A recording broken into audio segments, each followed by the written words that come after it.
महाराज जी, मेरा प्रश्न है कि आपने अपने शब्दों के द्वारा अनेक बार कहा है कि आजकल के बच्चे गर्लफ्रेंड बॉयफ्रेंड रूपी व्यभिचार आचरण करने लगे हैं। अज्ञानतावश गुरुदेव मुझसे भी ये व्यभिचार आचरण हो गया।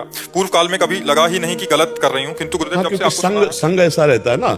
अब जैसे 4 बच्चे गलत मार्ग में जा, एक कल चर्चा हुई थी, एक बच्चा कह रहा था कि हम नहीं चाहते पर हमारे 4 मित्र जब गलत करते हैं तो मुझे लगता है मुझे भी करना चाहिए उसमें। तो हम कहा ऐसा नहीं भाई, ऐसा नहीं।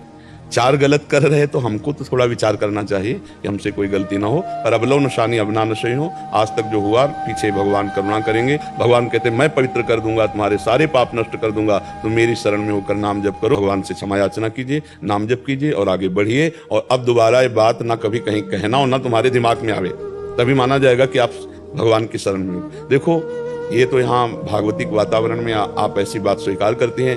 अगर यही बात हम अन्य जगह स्वीकार करेंगे तो हमारे ऊपर दृष्टि गलत की जाएगी या इस बात का दुरुपयोग किया जा सकता है। तो हम कभी भी अपने दोषों को बाहर व्यक्त ना करें, समझना हमारी बात। चूंकि आपका स्त्री शरीर है, हम अपने दोषों को अंदर स्वीकार करें, मेरे से गलती हो गई, और चुप हो जाए, आगे से नहीं करूंगे और भगवान की शरण में हो जाए। कभी ये तो परम तुम्हारा पवित्र हृदय हो रहा है, इसलिए तुम्हारी हिम्मत पड़ गई कि आप अपनी कमियों को सामने रख रहे हैं, लेकिन आपका स्त्री शरीर है। आप पुनः कभी किसी भी सभा में अपनी कमी इस तरह से व्यक्त ना करें। आप उन कमी को अंदर में स्वीकार करके उसका त्याग कर दें, भगवान उसे माफ कर देंगे और हम आगे भगवत प्राप्ति के योग्य हो जाएंगे।